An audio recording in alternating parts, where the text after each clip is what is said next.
Praise the lord. దేవుని నామంలో మీ అందరికి మరొకసారి శుభాలు తెలియపరుస్తున్నా అండి. ఈ సమయంలో దేవుని వాక్యంలో నుండి ఒక మాటను మనం ధ్యానం చేసుకుందాం. కీర్తనలు 37వ అధ్యాయము 39-40 వచనాలు.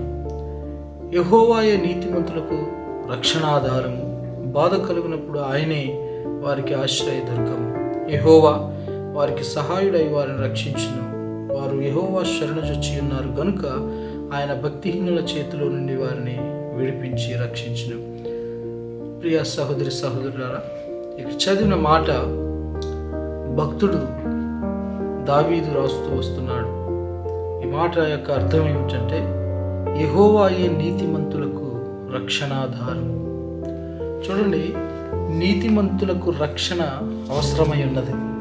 నీతిమంతులకు రక్షణ దేనికి అవసరం అంటే, అనేక ఆపదలు నీతిమంతులు కలుగుతూ ఉంటాయి. ఆ ఆపదల నుండి రక్షించే ఒక రక్షణ ఆధారం కావాలి. నీతిమంతులకు రక్షణాధారం ఎవరు అంటే యెహోవాయే అని భక్తుడు దావీదు తన జీవితంలో అనుభవపూర్వకంగా రాస్తూ వస్తున్నాడు. ఒక దినాన దావీదు తన జీవితంలో అనేక బాధలు, ఇబ్బందులు అనుభవించిన వాడై ఈ మాటలు రాస్తూ వస్తున్నాడు. చూడండి, మనిషికి మరి ఆపదలు ఎలా వస్తాయి అంటే, నీతిగా బ్రతికిన వాడికి, దేవుని నమ్మి నీతిగా బ్రతికిన వాడికి ఆపదలు వస్తాయి. ఈ ఆపదలు దావీదుకి ఎలా వచ్చాయంటే, తను నమ్మినటువంటి ఒక వ్యక్తి ద్వారా, తను ఎవరికైతే జయాన్ని కొని తెచ్చాడో ఆ వ్యక్తి ద్వారా ఈ ఆపద వచ్చింది. తన జీవితంలో శత్రువు అని భావించని యొక్క వ్యక్తి ద్వారా ఈ ఆపద వచ్చింది. చూడండి, తన మామగారు అయినటువంటి సౌలు గారి ద్వారా ఆపద వస్తుంది.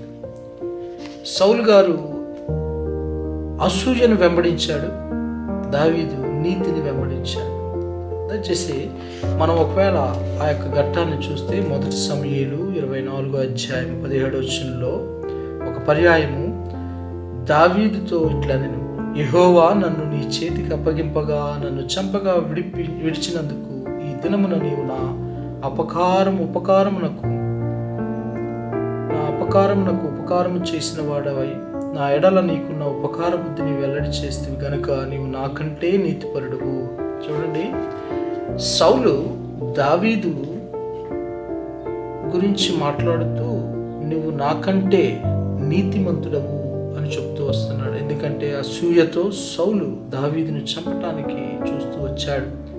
అంత అసూయ ఎందుకు కలిగింది దావీదు పట్ల సౌలు కంటే? దావీదు నీతి కార్యాన్ని చేశాడు గనుక సౌలు దావీదు మీద అసూయను పెంచుకుంటూ వచ్చాడు. ఏమిటి ఆయన చేసే నీతి కార్యం అంటే, ఇజ్రాయేల్ ప్రజలు ఫిలిస్తీయుల చేతిలో ఓడిపోకుండా ఫిలిస్తీయుల చేతిలో నుండి కాపాడటానికి బాలుడుగా ఉన్న దావీదు నీతి కార్యాన్ని వెంబడించి యుద్ధం యెహోవాదని చెప్పి యుద్ధాన్ని జయకరంగా చేసి ఇజ్రాయేలుకి జయాన్ని తీసుకొచ్చిన ఈ దావీదు మీద అక్కడున్నటువంటి ఇజ్రాయేల్ స్త్రీలు కొనియాడుతూ ఉంటే అసూయతో సౌలు గారి యొక్క హృదయం మార్చబడింది. అసూయతోటి దావీదును వెంటాడుతూ వచ్చాడు.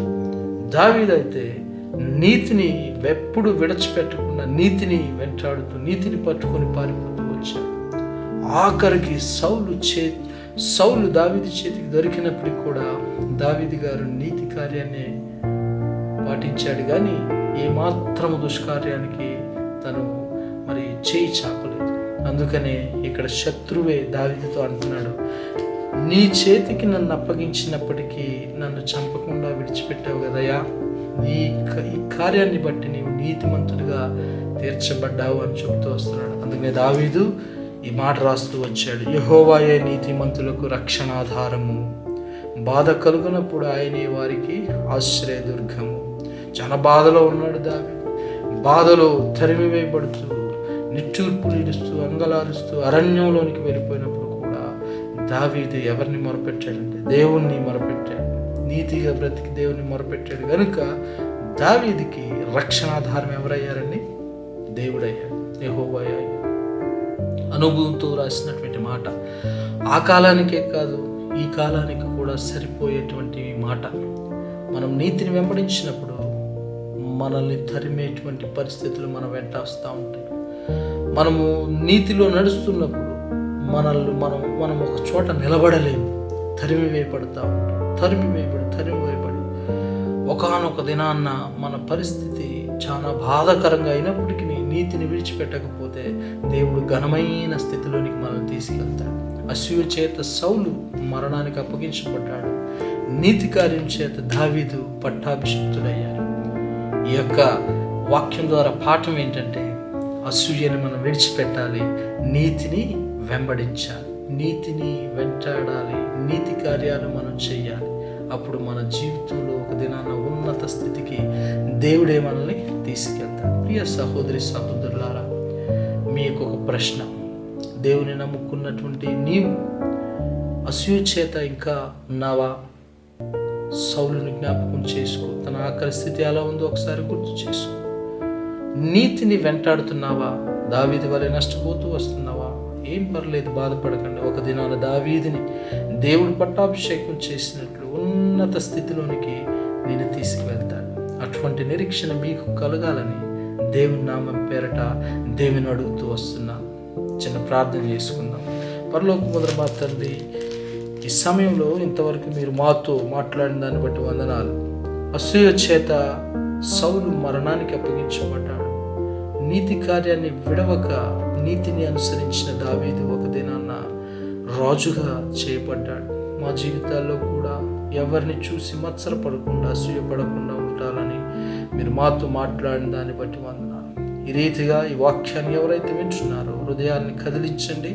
వారి జీవితంలో నూతన క్రియ చేస్తారు నమ్ముచు త్వరలో రానైనట్టు నజరేయుడైన యేసు నామములో అతి మిక్కిలి వినయంతో బ్రతిమాలి అడిగి వేడుకొనుచున్నాము తండ్రి. ఆమేన్. Praise the lord. వందనాలండి. మీరు మమ్మల్ని సంప్రదించాలని ఆశపడితే మా యొక్క ఒకే ఒక ఫోన్ నెంబర్ 9019757777. Thank you. ఇట్లు మీ సహోదరుడు సురేష్.